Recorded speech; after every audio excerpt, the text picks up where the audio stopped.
All right, welcome everyone to our coaching call. Today is January 17th, 2019.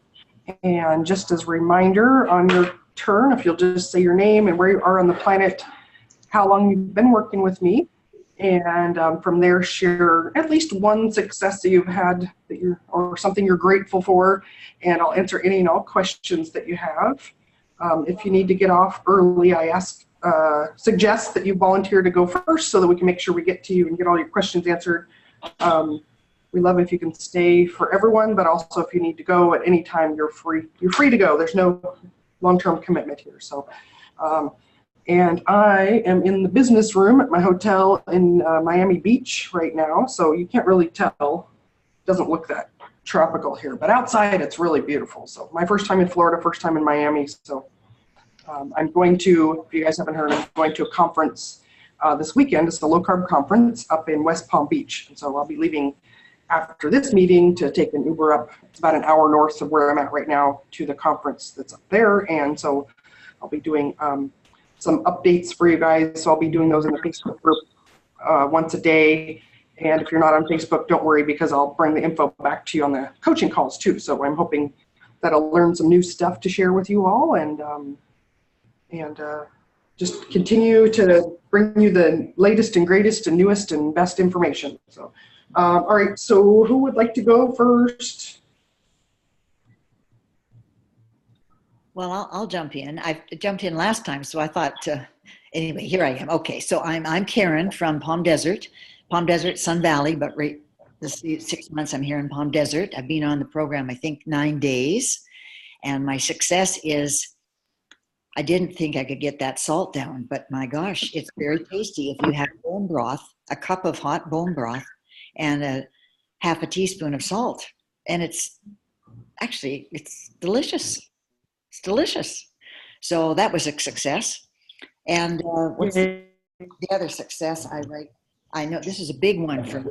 Actually, I got through yesterday with no diet pop. I mean, I just counted the hours down from about 4 to 6, because that's my cocktail hour. And I just had a lime Perrier with lots of ice in a nice glass and a straw, and I got through it.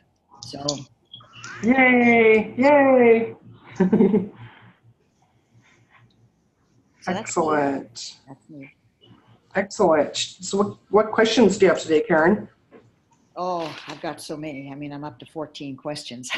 Do you really want to jump in? I mean, because I'm feeling overwhelmed and understand a lot of things, and I'm having a lot of trouble with a chronometer.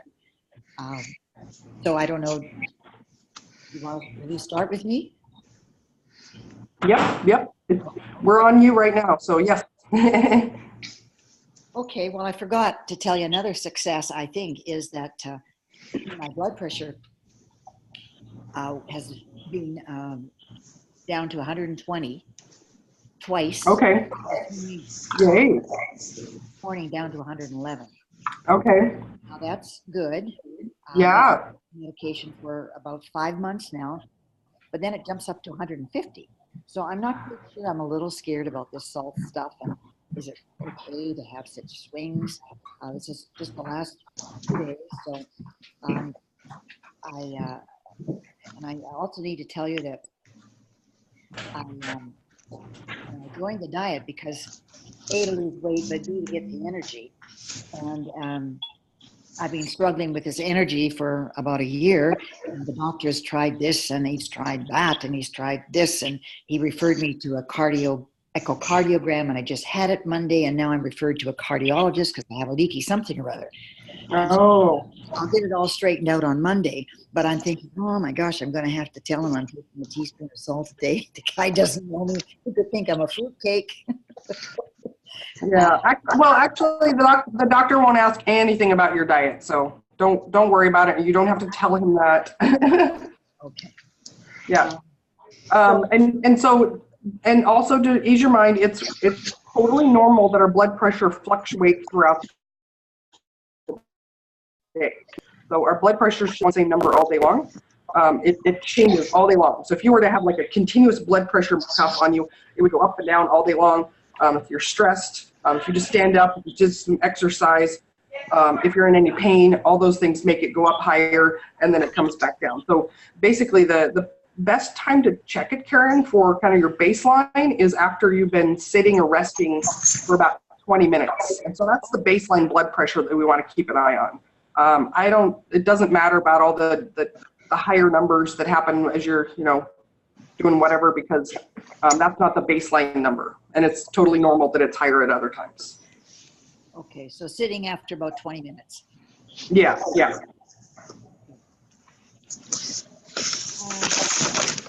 All right, so let's dive into your questions. Okay.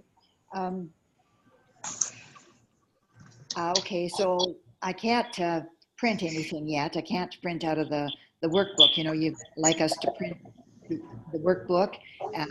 So anyway, Sam is traveling this week, but I'm going to be on an appointment, and she can help me then. But I didn't want to wait, so I hired a computer specialist. So he's going to, after I'm finished with this appointment, I will talk to my computer specialist. Maybe he can help me print things out.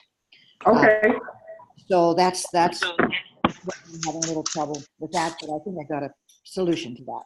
Okay, then the next thing is,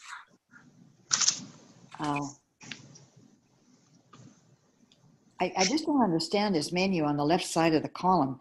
Let's see, where's my question here? I'm sorry. I'll come back to that one. I just want to say I'm not eating a lot. I hear people say they are. I don't know that. I don't think I'm in ketosis. And I've tried to do the chronometer, but I've had a lot of trouble figuring out the chronometer. And I thought on Monday night the call, I said I put in 2 days worth. And but when I went to find them, they were gone. Well, I think what happened is I just got my days mixed up. So I'm pretty sure now, I hope this is not too complicated. I put in my meals for today, and I hope they stay there tomorrow so that you can look at them. I need you to see what I'm eating, but I don't know if you're able to get it because they either erase on me or I got confused about what the days are that I plugged in the program. Yeah, they don't get erased. As soon as you put something in there, you don't have to save anything. It might have been just that you picked the wrong date. So I can see on your calendar that you put information in there from January 9th through the 14th, but there's no information for the 15th and 16th, but I do see information for today that's in there. So you might have just clicked on the wrong date or something like that and put it on a different date. Okay, so tonight, if I change what I ate this morning, I can go in there and just add it. I can edit so that if from what I see in here, it looks like you're doing great with it. Yeah. Okay. Okay, that's the chronometer. Yeah. So back to the ketosis. I'm not peeing a lot. I don't have that common piece yet, but maybe that's just a process. But you won't really know until you can see my chronometer for a couple of days. So I'm excited that maybe I got the chronometer working this morning. Yeah, and looking at chronometer doesn't tell me that you're in ketosis. It just shows me that you're eating in a ketogenic way. And from what I see in here, you likely are in ketosis by now. But the only way to know for sure is the blood ketone check. But it doesn't really matter too much, right? Well, the only thing is I've only lost a pound. I mean, the first 3 days I lost 2 pounds, then I gained a pound back. So it just seems, like I might be maybe eating too much fat or something, that I've just really lost a pound in 9 days. I think I must be doing something wrong, maybe eating too much fat. So that's why I can't wait. Well, yeah, I don't see, you're, you're only adding, 1 tablespoon of fat per meal. I would maybe, I haven't added the snacks because I didn't know how to figure out the chronometer. I think I finally figured the chronometer out this morning. So I did. Are you having snacks? Are you having snacks that you're not putting into chronometer? Because I didn't know how. I mean, I think I've just figured out the chronometer this morning. It's been a process trying to understand it. Oh, okay. So you're eating more food than what's showing up in here. That's right. Ah, okay. Okay. And so are you just feeling hungry all day long, or? No, but I'm not, like the first 3 days I was satiated, but now I seem to have an appetite. I just seem to have a big appetite, a bigger appetite. Oh dear, I don't know quite what I'm saying. Sorry, I'm a little confused. Maybe I just need to stay with this another few days and try and figure it out. But I have been snacking. So I must have been hungry. I wouldn't snack unless I'm hungry, and I don't eat carbs when I snack. I eat cheese and pepperoni. So there's a category, Karen, there's a category on here for snacks. So you've got breakfast, lunch, and dinner, and then at the very bottom it says snacks. So you can put snacks under that tab there. Okay, I'll start to do that now that I've. Yeah, and then, so I would recommend, so you want to work towards only 3 meals and no snacks first. And so if you're finding that you're hungry in between meals, I want you to eat more at each meal. Okay. Okay, so your protein foods are pretty low. So I would go, so instead of 2 eggs with cheese for breakfast, I would go with 3 eggs. And same thing like the lunch I'm looking at that you had today. So instead of just 2 eggs, go for 3. And instead of 2 ounces of turkey, go for 4 ounces of turkey. Oh, okay. So you need to eat more at your meals, and then that's what's going to help you not be hungry for snacks. Okay, that's good to know. Yeah. I'm kind of eating more protein. That's what you're saying, really. I mean, eggs are protein. Turkey. Yeah, I want you eating bigger protein portions at your meals. Yes. Yeah. Okay, that solves that one.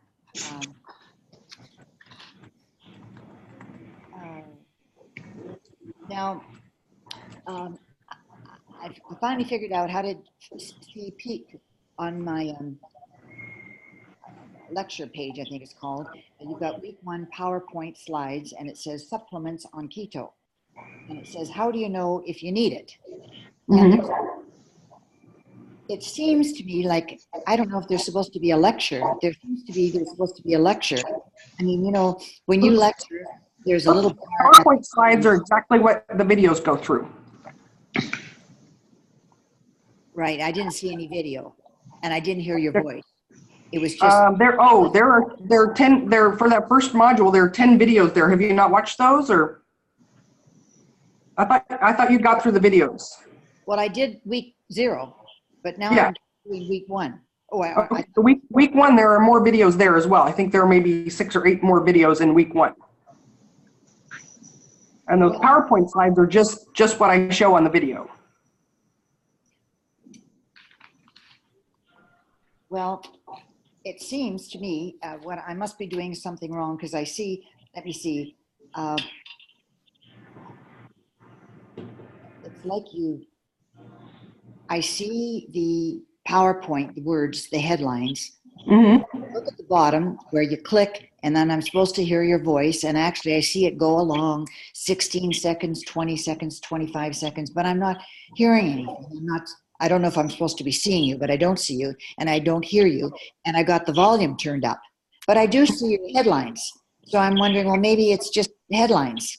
Is there No, it's not headlines. There are more videos there in the week 1. Every single week there are videos, and it should say on the left-hand side where the navigation is, it should say part 1 of so many keto master class. It'll say like week 1, and then it'll say part 2 of.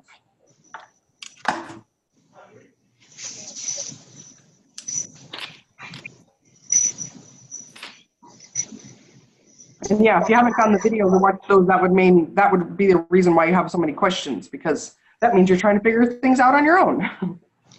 Yeah. Yeah. Do you see, Karen, do you see the navigation on the left-hand side?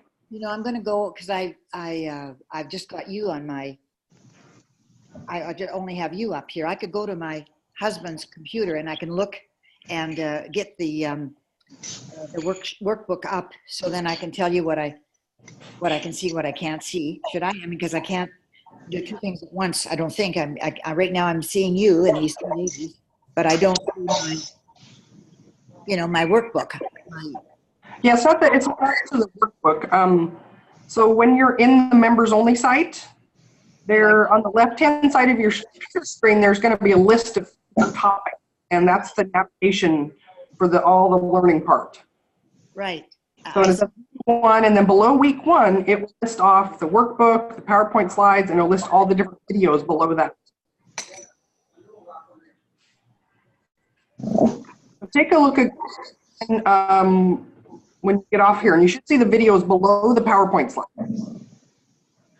And if you're not getting the sound to come up for the video, then that's going to be something with your computer that's not cooperating. But if you're getting sound on this, then there shouldn't be an issue with it on the other one. So I'm not sure if you're not clicking on the right one, but you want to look for the things that say the master class.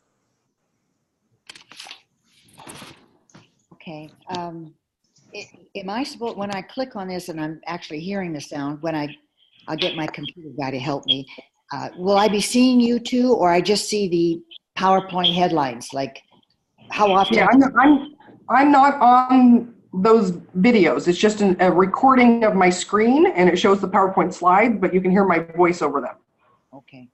Okay, so I'll have to get some, hopefully you can help me figure out how to get the voice out. Yeah. Yeah. Okay. That's probably where most of your questions are coming from then, if you haven't been able to listen to the videos for the second, or watch the videos for the second one, or for the week one. Well, for everyone, when you say week one, I mean, I think you said there's about 10 parts to every week. Am I right about that? There's variation. The very first, the first module, there are 10 parts, but each week after that, there's somewhere between 6 and 10. I don't remember the total for each one, but there are several videos for each week. So again, I'll see if I can get my tech person to help me with that one. Okay. So then I guess the questions I'm gonna ask would be ones that would be on that. So I hate to take up your time, because probably once I get the volume up, all these questions will be answered. Like for example, it says one of your week one PowerPoint slide on supplementals on keto. You've got these questions, and one says, how do you know if you need it? I don't see where the answer is, but I just realized you're lecturing the answer. Yeah. I hear that. Okay. So when it says week one hidden carbs, it says to look up MFP. I don't know what that means, or USDA database, and I don't know what that is. I mean, you're looking for hidden carbs, I think, like you've got a picture in there of heavy whipping cream, and there's a label there and it says 0 carbs. And I think what you're trying to, I'm guessing because I can't hear anything, you're trying to say, look, there's carbs, even though it doesn't say carbs on the box. Go to your MFP and that'll tell you what the true carbs is, or go to the USDA database. And I don't know. That's why you're using Chronometer, Karen, is that Chronometer is going to show you those hidden carbs. Okay, well, the Chronometer, when I have a tablespoon of cream, I don't think it shows any carbs. Yeah, it does. There are 0.4 grams of carbs in 1 tablespoon. And it shows it in Chronometer, yeah. Okay, just use the Chronometer, okay. Yeah. Again, I feel like I'm taking a lot of time, and I've got 3 more questions. So you want to go over to somebody else and maybe? Well, let's keep going, because I mean, we've got to get them answered regardless. So. Okay. Well, actually, maybe the last 3 questions are the same. Week 1 PowerPoint slide on carbs digestion. You talk about pancreas and insulin enzymes, and I just realized there's no lecture with that. So there is a lecture, and I just didn't hear it. Okay. So then it goes to Keto Masterclass. Keto Masterclass overview, PowerPoint. Click on the arrow, and it moves along, and as it does when you see speaking but no sound. Yeah, I think you're giving a lecture on the Masterclass, and I don't know. And question 14 is phase 1 rules review, slideshow, but I don't see her voice. Okay, so it's all the same questions, really. Yeah, it sounds like there's something with your computer that's not letting you hear the audio on that. So I don't know. When's your computer person coming? Right after you. Okay. And then Sam will help me on Monday. She's Okay. traveling. Okay. Okay, thank you. Thank you for all that. Yeah, no, everything will make so much more sense when you can actually watch the video. Sorry about that. Well, that's okay. All right. Okay, who would like to go up next? I'll go. All right, Mary Ann. So I had a couple of successes. One that just tickled me to death is I pulled jeans out of the dryer, put them on, went to the store, and as I'm walking through the store, I had to keep hitching them up. And when I got home, I realized I could just slide them off without unzipping or unbuttoning them. So I got to go jean shopping in my closet and was successful at pulling out a smaller pair. So that was exciting. Nice. That's fun.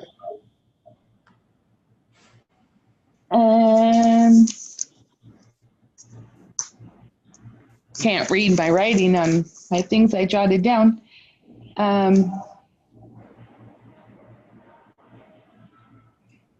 Well, that was the most important one. Then I posted on Facebook about going to a meeting where they had lots of food and making smart choices and having a stare down with cookies and candies, that I won instead of those awful things winning. So Nice. that was cool. My questions are, so is there such a thing as too much protein? No.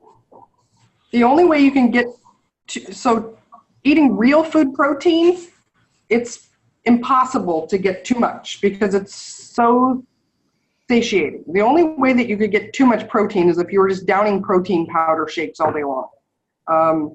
But even then, so for most people that are not diabetic, you're not going to have any issues with eating too much protein ever.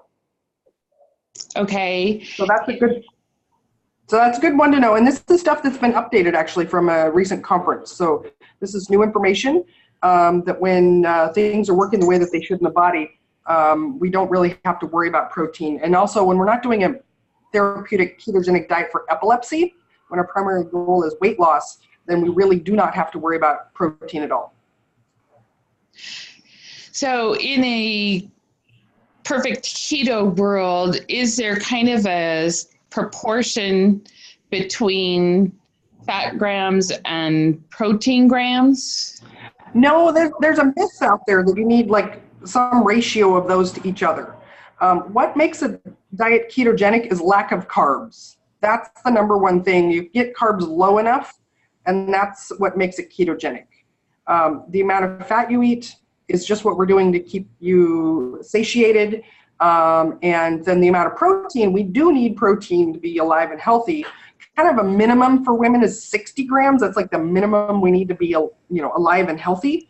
But there's not going to be such a thing as too much. And so if we're trying to keep carbs low, having more protein is often a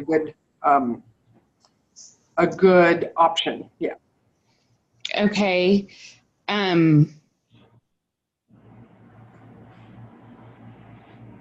just spaced something you said triggered a question, and now it left me while I was making a note.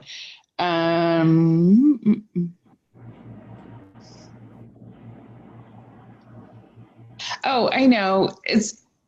I've found, like, if I have like a nice big chef salad with lots of, eggs and turkey and whatnot in it at lunch, at dinner time, I'm not terribly hungry. And so the shocking part is my calories are pretty low for the day. Is that something to be aware of, like a minimum Nope. Okay. Yeah, that's great. The low appetite. So let go of all the old teachings about like, well, you got to eat a certain number of calories a day. You don't want to starve yourself. Nope. When your appetite's low and you're not hungry and you're eating really low calories, it means your body is using its own fat. So it's getting the extra calories from your body. So is there a reasonable expectation of when that will show on the scale?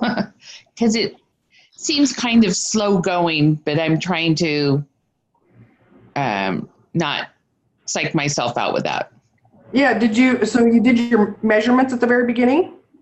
I did. I haven't done them in a bit. Have you been, how many weeks in are you? 3 weeks today. Okay, so next week you'll do your measurements again. And based on the fact that your pants, you can pull them off, it sounds like you've lost a lot of inches. Well, I guess we'll see. Yeah. Yeah, and as you're, so what's the scale showing at 3 weeks now as far as how much lost? It's like about 5.5. Yeah, that's great. Okay, I'll be patient with myself then. Yeah, and then, and let me take a look at your chronometer too. And it sounds like too, so are you kind of eating dinner even though you're not really hungry?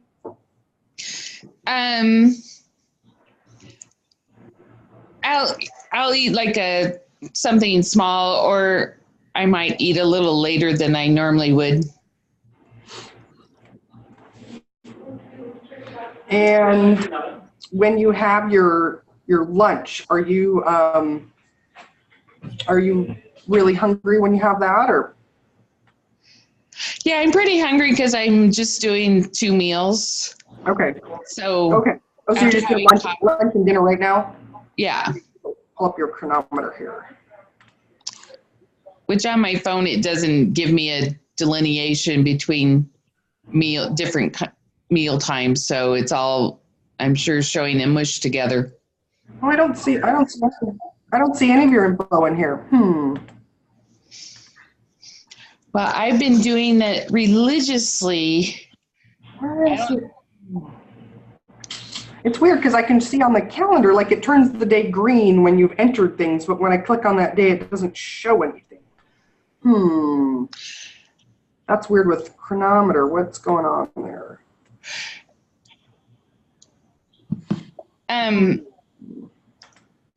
Last week I told you I would start doing it on my computer, but my computer died, miserable death. So I just got a new computer yesterday, and so I'll go in and see if maybe there's something I can sync my phone up with the computer one and start using it instead of the phone. Your phone app, do you use the same email that you use for the computer one? I know I haven't logged into the one on the computer yet. Oh, so maybe did you just create your own account? Yeah. Oh, okay. But I thought I linked it to the one that you had sent me.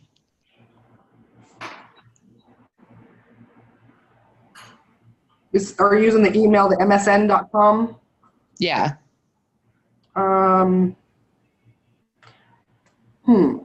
Yeah, because it shows on here. Oh yeah, it shows the last time you logged in was last year. So I think the one on your phone isn't linked. Okay, I'll play with that this afternoon and see if I can. Okay, yeah, because when you log into your phone, the way you know that it's under my umbrella is that when you first log into it, it'll show like my little Keto Carol logo. And so I think that unfortunately then it's not in here that I can see it, darn it. So you're doing 2 meals a day, so you're just waiting to eat lunch and then you're eating a small dinner. Or vice versa. Okay. Depending on what the spirit moves me. And then how many, if you look at your chronometer, how many calories a day are you getting? Kind of rough ballpark. I was playing with different parts of it last night, and the average over the last 3 weeks has been like 1,040 calories a day. Okay. Yeah, so I suspect that you're losing more inches than the scale is reflecting. And how many grams of protein are you getting on most days? I have my averages here. My average protein is 50.7. Average carbs is 12.7. And average fat is 86.9. Okay. I think what I would recommend is trying to get at least another 20 grams of protein a day. Maybe try to get up to 80 grams of protein a day as a minimum. Okay. Let's just do that one change. So you're going to prioritize eating more protein at each meal. Okay. And the higher protein actually will rev up your metabolism. Alrighty. I will give that a shot. Yeah.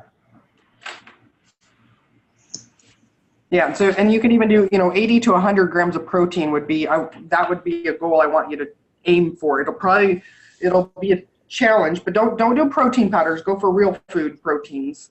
So whatever food you're having is your protein at each meal. Just aim for a bigger portion of that. Okay. I can do that easy enough.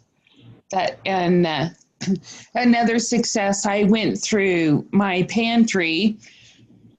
That hasn't been a big deal, ignoring all the crap that was in there, but I went through my pantry and completely cleared it out of all non-keto, and so I have a big box for the food bank and a big box of stuff that's partially open or whatever to give to a friend, and so my pantry is awfully clear too. That's awesome. Yeah, that's great. And I was at Costco the other day. I didn't find those cheese folios. I was sad. Oh. But I watched the pizza video. Okay. And they had a cauliflower crust pizza there. I wasn't interested, so I didn't look at the label or anything, but I thought it was interesting that it was at Costco. But they also had beef bone broth. Okay. So I got some of that, and so I'm going to try what Karen was saying, that she liked the bone broth with the salt in it. So unsalted. It was unsalted broth. So adding the salt didn't make it too salty. Yeah. And the other thing, Karen, you were talking about challenges with chronometer. If you Google chronometer tutorial, there's a YouTube video, and then the chronometer people have a tutorial too that might help you understand how it works better. Oh, that's great. I'll try that. Thank you. Oh, one of the things when I was going through my pantry was sugar-free Jell-O, and I know that's not in the loop right now, but is that something that down the road might be an option? And actually, sugar-free gelatin Jell-O, if you look at the ingredients, the first ingredient is maltodextrin. And maltodextrin, even though legally they can label it not as sugar, is worse than sugar in the body. It will raise blood sugar more than regular sugar does. I had jotted that maltodextrin in my question part because I was thinking that I remembered reading that somewhere. So I'll throw that in the donation box. Yeah, but you can make homemade Jell-O in the future, really easy. You can just get gelatin, like Knox gelatin from the grocery store, and then you can use, as the liquid, you could use some sugar-free fruity liquid, which, there's like the Bai brand BAI that works really well like that too. So there's easy ways around it, but not the brand, Jello brand one. Okay. Can I ask Marianne a question? Oh, sure. Marianne, when you said you're down to 2 meals a day, how do you get through the breakfast? Do you have at least a tablespoon of cream at breakfast and then just don't have a meal? Is that how you're able to get to lunch without eating? I just have coffee, and usually I love coffee. So usually like my third cup, so closest to lunchtime cup, I'll put in a couple tablespoons of cream. But I've never been a big breakfast person, so it's not a big deal to me. Like right now it's 10:30 and I have my salt water, so I think that might be something that helps along the way. But I'm just not hungry, so it's not that hard. Thank you.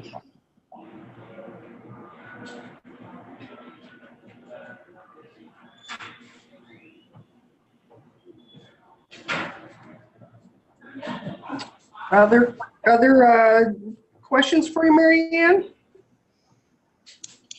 I think that was everything I jotted down. And they just did some minor updates to Chronometer. They had a big change on my side of it, what I can see and change. And so there may be things that look just a little bit different for you guys, but for example, I'm seeing in here that they just changed it so that I can turn off the calorie count for you guys, which is really good because people often get worried about that part. So I'm going through and turning off the calorie view for you guys. So. All right, so who would like to go next? We got Karen S. and Dinya here. I'd like to, because I have to go pick up my kids from school in a short amount of time. Okay. So a couple of things. My yay for the week is all that I had gained last when we spoke, I think on Monday. I'm short of like 0.4 pounds back to where I was before that crazy. So that's good. But so a few things. I generally, I'm finding that I'm down to 2 meals a day, sometimes a snack. Is that considered intermittent fasting? Because I don't really understand what that is. Yeah, oh, that's a good question to know this. The truth is that every one of us are intermittent fasting. When we're sleeping, we're not eating, okay? So intermittent fasting is just going a period of time without eating. Typically the common, application of that is just going longer and longer without eating. And so as far as like whether you're intermittent fasting, we all are, it's just on a continuous scale, right? Or not scale, but continuum. And so sometimes I'll see people say, oh, I'm fasting 16:8. And I have no idea what that means. So it just means that they're going 16 hours without eating, and they're eating all their food within an 8-hour window. I see. The truth is the numbers do not matter, right? So my son has asked me this a few times, like, well, what's better, Mom? Should I try to eat within 6 hours? And it's like, no, I mean, there's no like 8 is bad and 6 is good and 4 is, there's no magic to that. And really, if you can extend the amount of time that you are fasting, intermittent fasting, right, then there seems to be some more health benefits, and it also helps accelerate healing of insulin resistance. So I am having a cup of coffee in the morning. So like I'll generally have coffee at around 8 o'clock, just instant coffee with some heavy cream. And it's 1:45 where I am. And I could eat, but because I have to go get my kids from school, I probably won't eat till closer to like 3:15, 3:30. but I'm not starving. I'm not getting hangry. I'm not achy or, I'm like, okay, so I can wait a little while longer. It's not too bad. So, okay. And the thing that'll happen, Karen, for you is the longer you do this, you'll actually be able to go a whole day or longer without eating, and you won't get hangry.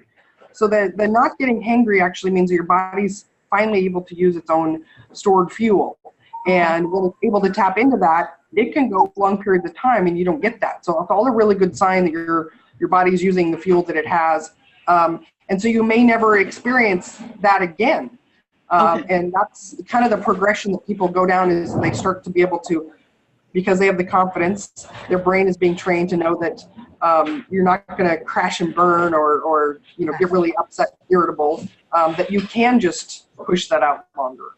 And so it's just the intermittent fasting is a continuum, and trying to push your, reduce your eating window or extend the amount of hours that you're fasting can help accelerate things. And the other thing, your kind of question about well, having coffee, does that count? And the other side of that then is eating also is a continuum, right? So there's no one amount of food or type of food or number of calories that turns off fasting. It's just that, water is definitely fasting, but anything that you put in your mouth besides that is on the continuum of eating. And, so even coffee, little bit, it's turning on some digestive processes in your body, but it's so close to that, that line of fasting that it's still, within the realm of fasting. And people get into big arguments online about well, that's not fasting and this is, and you can put butter in your coffee and that's fasting. And it doesn't matter. It's all silly nonsense. It's, the less 0 calories in, that's definitely fasting. Anything that has a little bit of calories is just on the continuum of not. So the less you can take in during that period, the more benefits, right? So why is it that some days seem to be Can you take that in another room, honey? easier and some days are harder? And I don't know if it's really related to cravings or not, but that was going to be sort of my next. Because there are days that I'm like, no cravings. And then there are days that I'm like, oh my God, I could just can't get it in fast enough. And even though I'm trying to white knuckle my way through most of that, waiting for it to sort of pass, I'm not sure if it's a hormonal trigger.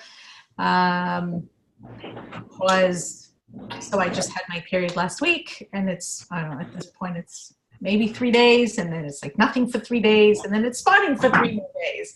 Yeah. And so I'm like, gee, I thought I was done with that, but I guess the cravings and the hormonal, it's still affecting it to some degree. Yeah, and there are lots of reasons why you feel hungrier on certain days than others. Hormones is definitely one of those. We're hormonal beings, and it fluctuates throughout the day, throughout the month. Not enough sleep will be a big one. So if you have a night that you didn't get 7 or 8 hours of sleep, you're going to be hungry the whole next day. That's a stress hormone response. If you have stressors of other kinds, internal, external stressors, also that's going to turn on your appetite. You're going to be hungrier in those days. Emotional upset, stress also can turn on appetite. And as well as situational triggers for past use of foods or appetite or things like that, right? So for a lot of people, going to the movie theater, for example, turns on almost uncontrollable cravings or desires to eat. And so there could be, any number of 1,000 things in your life or situational things that all come together to, cause you to be hungrier on some days than others. Okay. Yeah. And I just wanted to tell Marianne that those cheese folios, I noticed you can buy them on Amazon. Okay, thanks. If you can't find them in the store or Costco, I did look them up to see, and Amazon sells them. So if you have Prime, you can get it by tomorrow. Free shipping. So, and the other thing I wanted to ask you, Carol, is because I know that like the second half gets into recipes and things like that. Should I just put that off for now and continue doing what I'm doing and staying sort of in phase 1 for longer and deal with that? Definitely, yeah. I would recommend staying with phase 1 until you feel really comfortable and solid with what you're doing.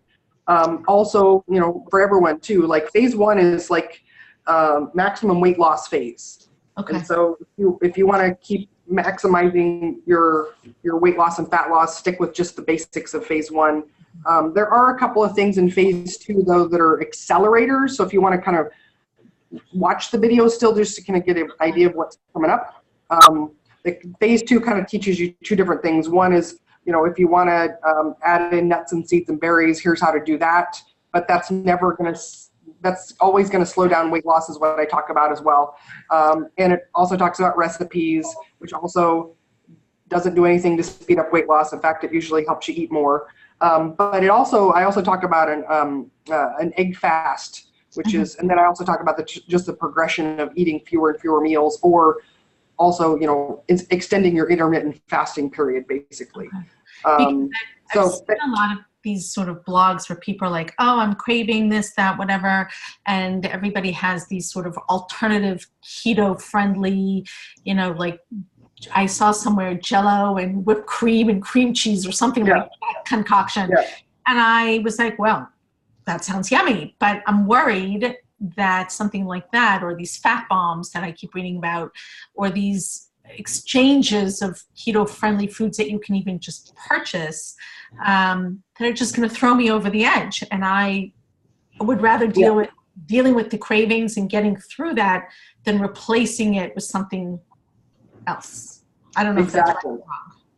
Yeah, that's exactly it. And that's the psychology side I'm bringing to you guys is that ends up helping you guys have the best long-term results is waiting until you have a solid footing of this basic keto. And then occasionally, if you bring those recipes in, or occasionally bring in a keto dessert, it's an occasional thing that you can really pay attention to how it makes you feel and how it affects your appetite. Most of the time people really notice, like, oh my gosh, like that was delicious. And all I thought about for the next 3 days was having more of it.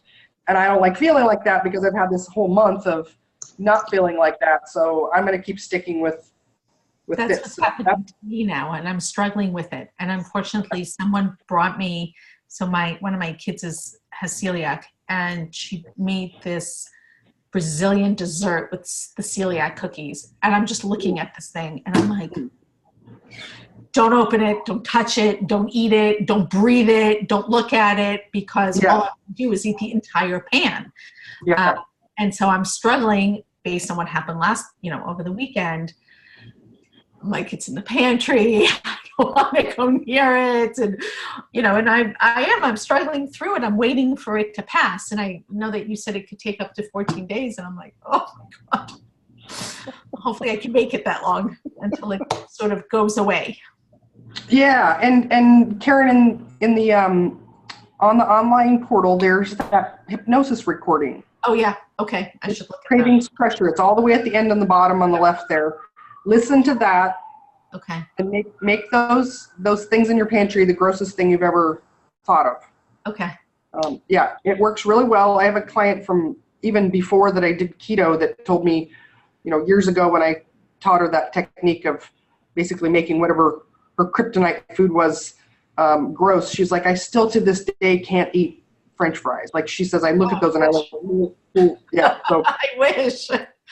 All so right.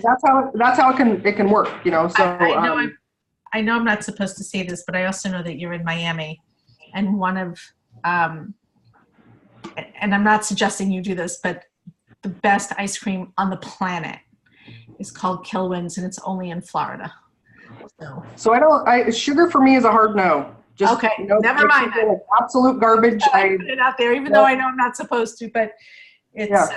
I was in Florida and I didn't go near it because I know that I can't. My kids went. I stayed in the car. And part of what you're going through right now, Karen, and our peer support coach, Karen H, she's been about 3 months with us now. Yes. Some of the some of the struggle you're having is that your brain is still fantasizing about those foods and very romanticizing them. And yeah, you have to have that, like, this is a bad relationship, breakup thing, and John letter, yes. yeah, and it can be really hard, but kind of think of it as that like toxic relationship, or the boyfriend that is really handsome, right? And everybody compliments you when you're out with them, like, oh man, he seems so great, but behind the scenes, all it is chaos and drama and fighting, and he's mean, and he hits you. It's Right. damage, right? And it's like your mind wants to fantasize and remember all the good parts, but ignore all the bad parts, which is way worse. And so, Does any of this over time get easier? oh yes, definitely, absolutely, yeah. Okay. Yeah. And so, just kind of, taking some time randomly, to reflect on remembering the bad stuff, like any former carby thing that we were in love with is momentarily rewarding in our brain, momentarily. And the bad stuff that happens is, 99% of the rest of that day or follow-up, right? So, the fantasy of how good that was, all it is dopamine. It's just a brain response. Okay. That thing isn't really doing anything. It's the addiction part of the brain. It's the same thing that heroin, hard drugs, alcohol, gambling. It's the same part of the brain. And so when we have the fantasy of how amazing that was, all you're remembering, your brain is remembering that dopamine rush, the drug part. And so in and of itself is a neutral thing. It doesn't do anything. It's not fantastic or great or anything like that. It's capable of eliciting that drug response in the brain. And does that diminish over time? Sugar is the cocaine of food. Yeah. And does that part diminish over time? It does if you address the psychology side of things, right? So you can continue on a keto diet, but if there's no shift in the way that you're looking and thinking about those foods, it doesn't get any better. Okay. So if somebody's got a heroin problem, they're not going to get over heroin until they come to the realization of heroin's ruining my life. I need to stop fantasizing about how wonderful this is, and I need to come to realize that I want to do something different. And so part of that shift in the way that those foods, that you think about those foods, is going to be really important. Because as long as there's the fantasy of those, that's going to stay. That's the deprivation mindset, actually. Yes. Thing about, oh my gosh, I wish I could have that. It's so amazing. Versus, I could have that, but I don't like the way that makes me feel. That ruins my health. It makes me gain weight. It makes me have cravings. It makes me cranky and moody. It makes me overeat. And it leads me down the path that is diabetes, Alzheimer's, cancer. Oh, no. Okay. That is not the fantasy thing that I had in my mind. And so that's part of the shift that has to happen. And it can be, just like coming to terms with a bad relationship. Sometimes it takes a little while to get there, to start to do that. And so that's part of why I have you guys pay attention to your why. So really the why is all the bad parts of that relationship that we had with those foods in the past. So and if we make that front turn our mind and pay attention to that every single day, then it helps come to terms with the fact that, like, I'm gonna have to have a break off that relationship. I'm not gonna be able to, like, occasionally go out with that guy and it be okay. So what you're telling us is the makeup sex is bad and not worth it. Exactly. Yes. Oh my God, I love that, Marianne. We're gonna continue this analogy to. Sorry, couldn't help myself. Yep. I love it. Yeah, you're gonna get an infection. All right. Thank you. Yeah. All right. And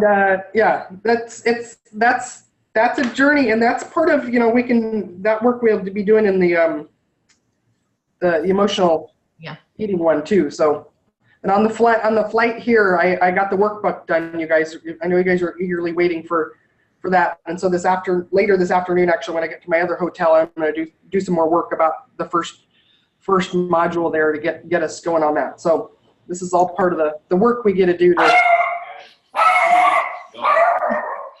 So I will say that I was telling a friend of mine about this program, and she asked me how it was going, and she was less asking about the loss of weight and really about sort of the process.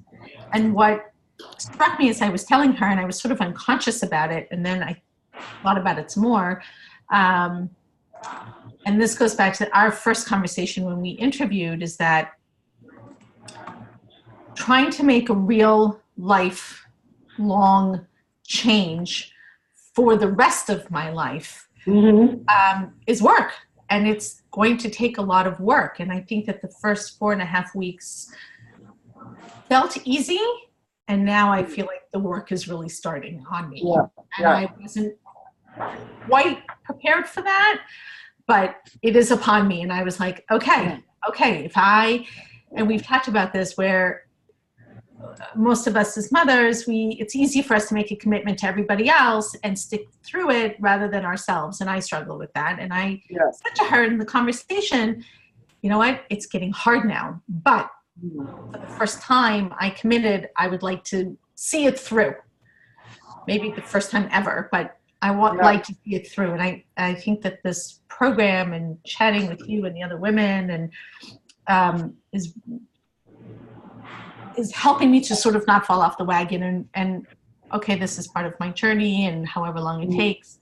I've been doing this for almost 50 years. It's time to change for the next 50.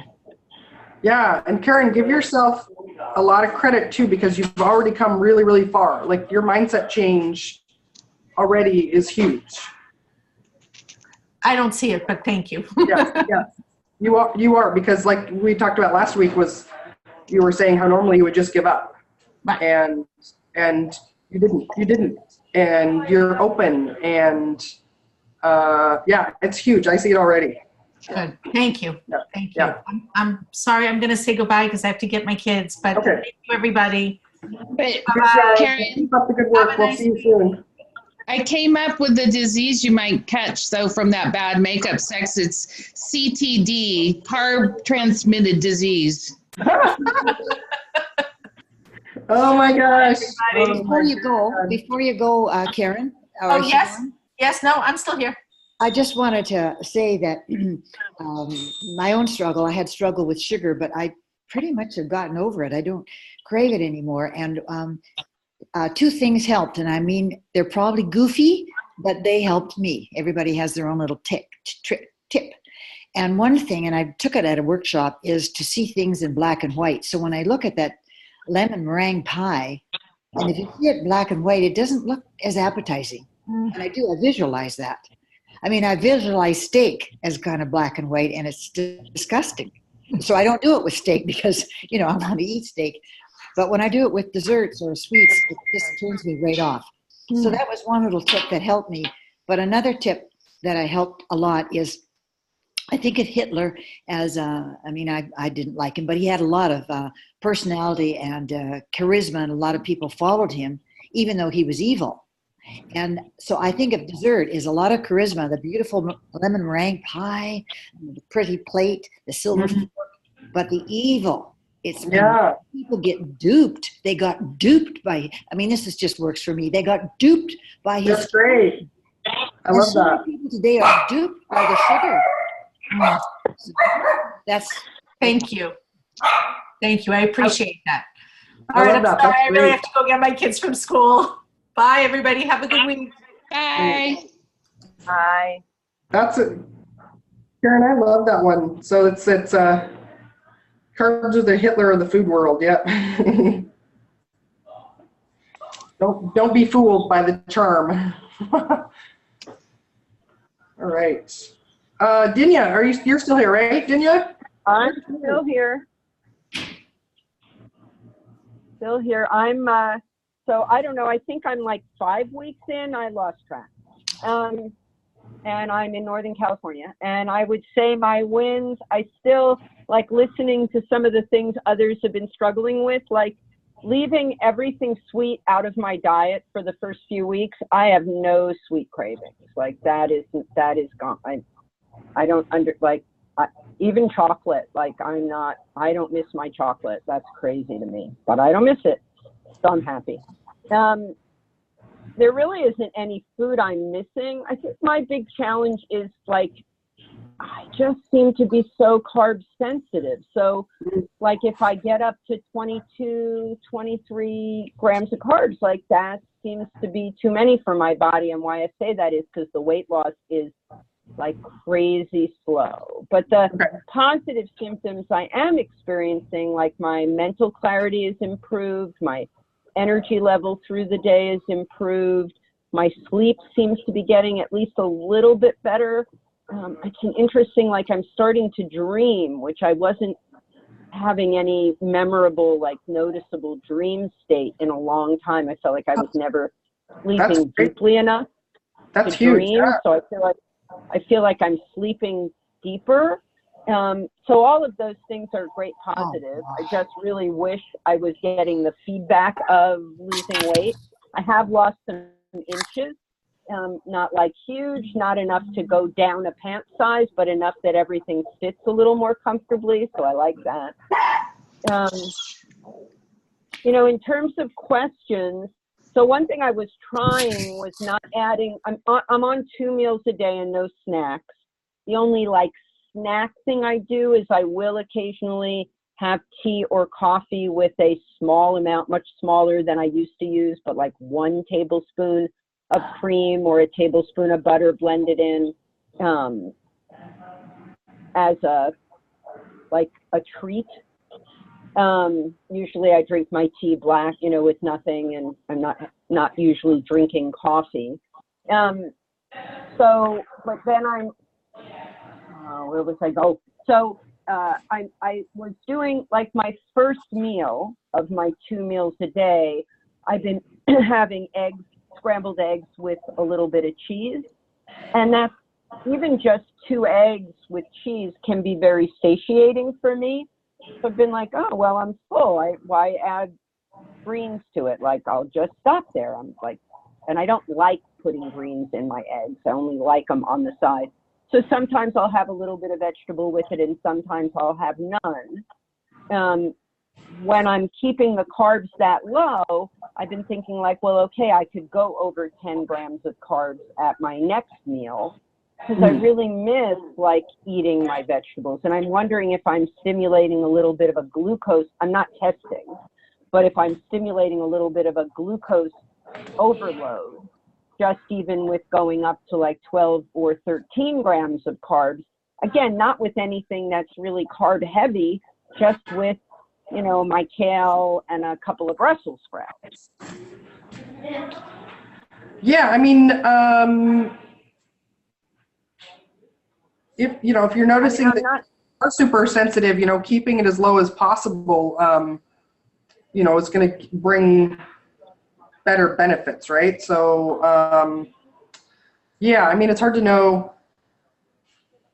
Yeah, I know. I mean, it's not like I'm noticing a symptom like, you know, like, oh, that leads to cravings, or then I'm hungry. No, I'm totally sated after a dinner. Like, you know, last night I had a few ounces of kale, and a friend came over and she brought Brussels sprouts, and I ate 4 Brussels sprouts. I mean, this was not like, I did not binge on Brussels sprouts. I ate 4 tiny little crunchy Brussels, you know, like, and usually I would just have the kale. So I added 4 Brussels. But then this morning, I didn't lose any, like when I got on the scale, I was like up a half a pound.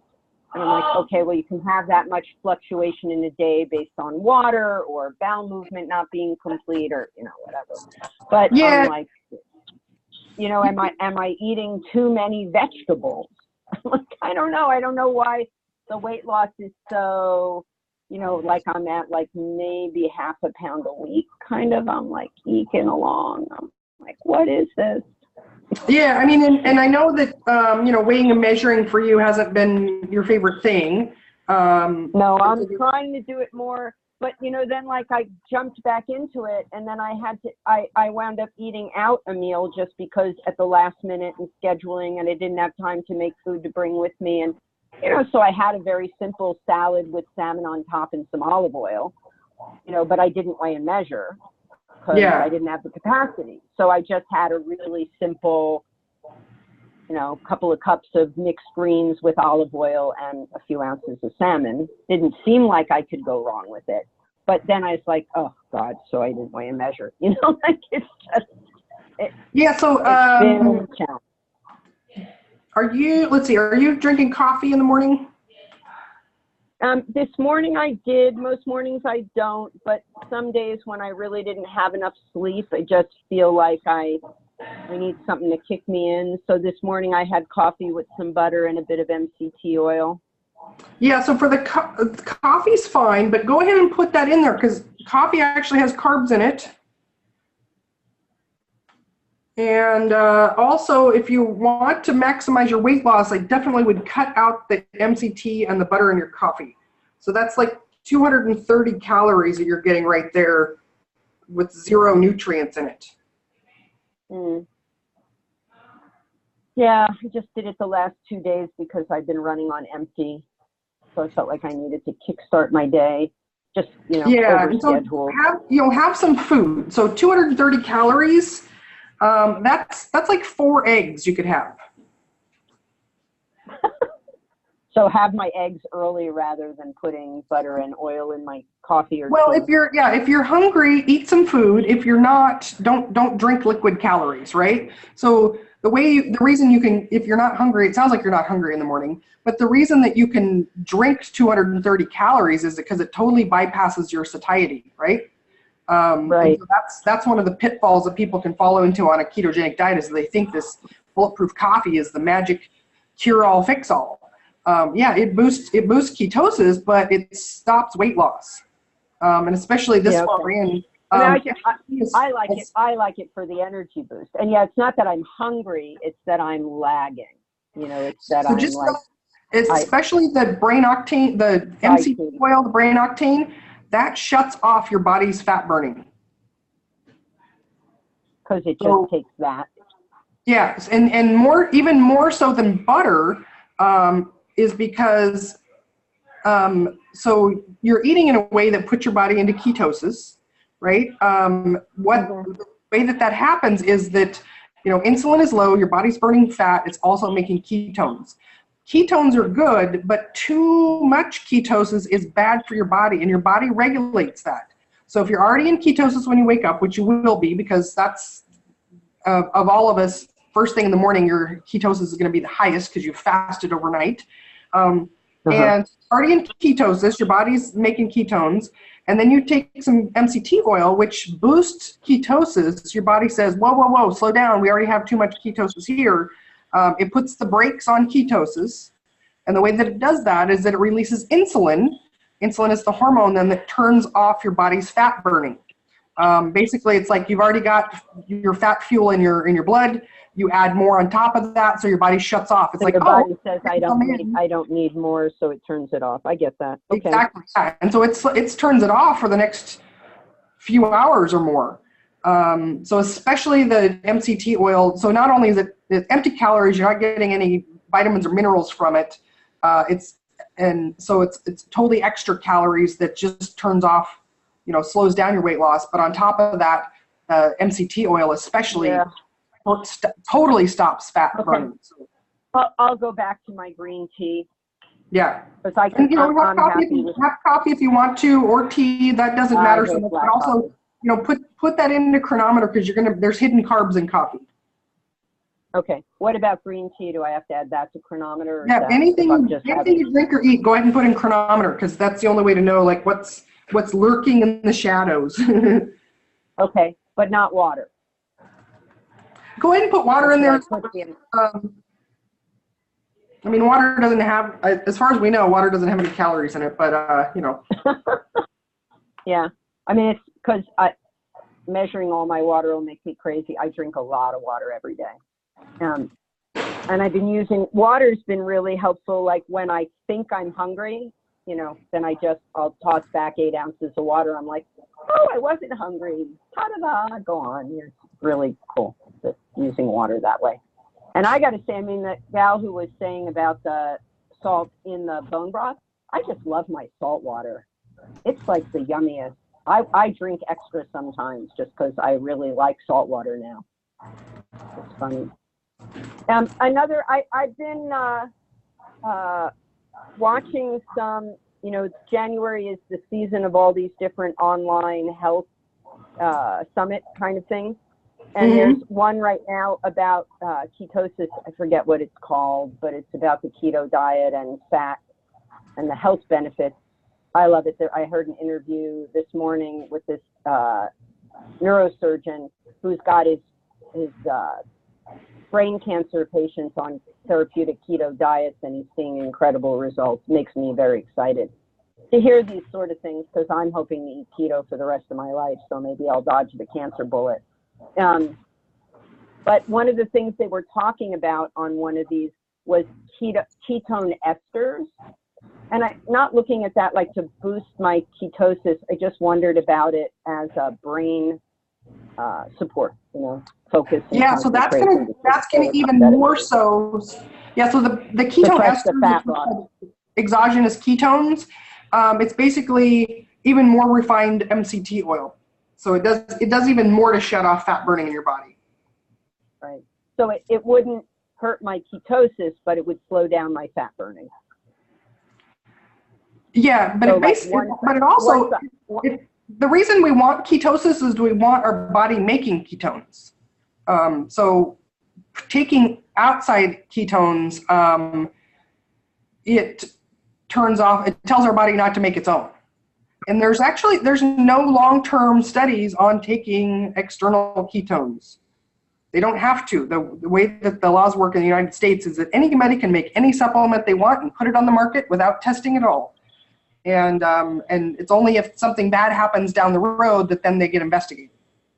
So if you label something as a supplement, yeah. So we have no studies about taking those long term.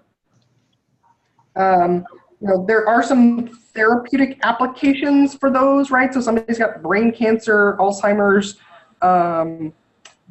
and maybe epilepsy, but the diet works much better than that, right? So for people that can't change their diet or something like that, they may be short-term therapeutic effects. But again, what's healthy long-term about that, we have no idea. There's no research on that. Okay. And then, Carol, back to my original question, because I didn't see it through all the way to do you think is there any, other than to make sure I get enough vitamins and nutrients with a meal, is there any reason to be concerned or to think that at every meal I should make sure I'm adding vegetables? No, not at all. In fact, like you kind of notice is that the lower the vegetables, usually the faster the results. So, and I have the structure of the meal formula to have a portion of veggies at each meal, just to make it easy to stay within your carb allotment. I find, when people, have a bunch at one meal and not much at the other one, then it ends up, the meal doesn't feel as satisfying. It's a much smaller portion on the plate. And then it's much harder to stay within your carb allowance for the day. So, but other than that, my egg and cheese meal is really easy to do without veggies. So yeah, I don't eat that every day, but that's typically my first meal of the day around 1 o'clock is I have eggs and cheese, and I'm happy till dinner time. So yeah, I think it's probably fine. Yeah, I mean, cool. Okay, well, I'm good. That's me for today. Thank you. Wonderful. All right, so. And I did finally order the ketone meter. It hasn't come yet, but I'm looking forward to being able to do more testing so I can get myself more feedback. Yeah, and I think I need that actually will be really good, because you can test, before a meal, after meal, and so you could do a test, right? So you could see if you have 10 grams of carbs at a meal, how that affects your ketosis versus 5, and then we'll have a better answer. Yep, exactly. I'm going to do some experimenting on myself. Yeah, let me know when you get that, and I'll give you some more specifics about how to test, so you can, Well, you know, it's compare and all hopefully that. Yeah. coming like tomorrow or the next day. So. Okay. All right. Circling back around, any other questions for anyone else? We still got Marianne, Karen, and Dinya are here. I had, you mentioned the video, I think you said it's called Cravings Pressure. Is that correct? It's a hypnosis audio recording, and so it's on the members only site in your fast track program. And if you're looking at the screen on the left hand side is the navigation where it's got all the parts, the chapters or modules. And if you scroll all the way down to the bottom, it should say bonus cravings crusher hypnosis. And it's an audio recording. But it's in the video section. Well, so the way that the learning portal is set up is that on the left-hand side is all of the, it's called modules or chapters that are in there, right? So you've got like the quick start one, and then you've got week 1, week 2, week 3, right? And then all the way at the very bottom, it'll say bonus. Okay. So it's not a video, but it's a chapter that's in there. You should see it on the navigation menu on the left.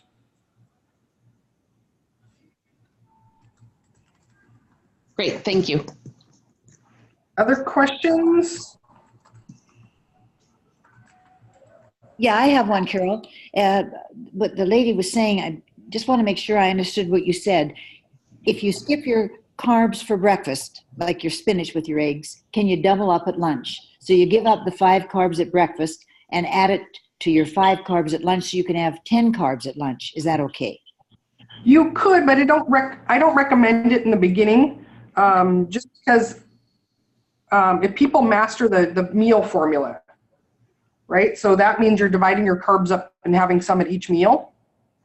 Then that ends up being more of a sustainable way to do it. So when you get down to 2 meals per day, then you're going to be at 10 grams of carbs per meal there. But if you save up your carbs and use them all at one meal, it ends up making, kind of a disproportionate plate, right? So if you try to, you don't have 5 at breakfast and you have 10 for lunch,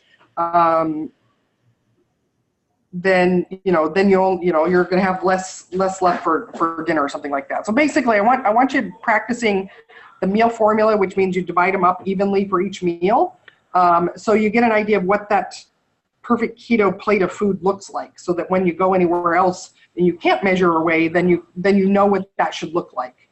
And so if you're doing random meals of this one has 10 grams, but this one has 0, or this has 5, then when you get in a different situation where you can't actually weigh and measure, then it's much harder to, know how much you should have of different things. Okay, that makes sense. Then can I just ask it? The other thing you said earlier was that I think you said something about women should have 60 grams of carbs a day. Now, does that mean after we're into phase 2?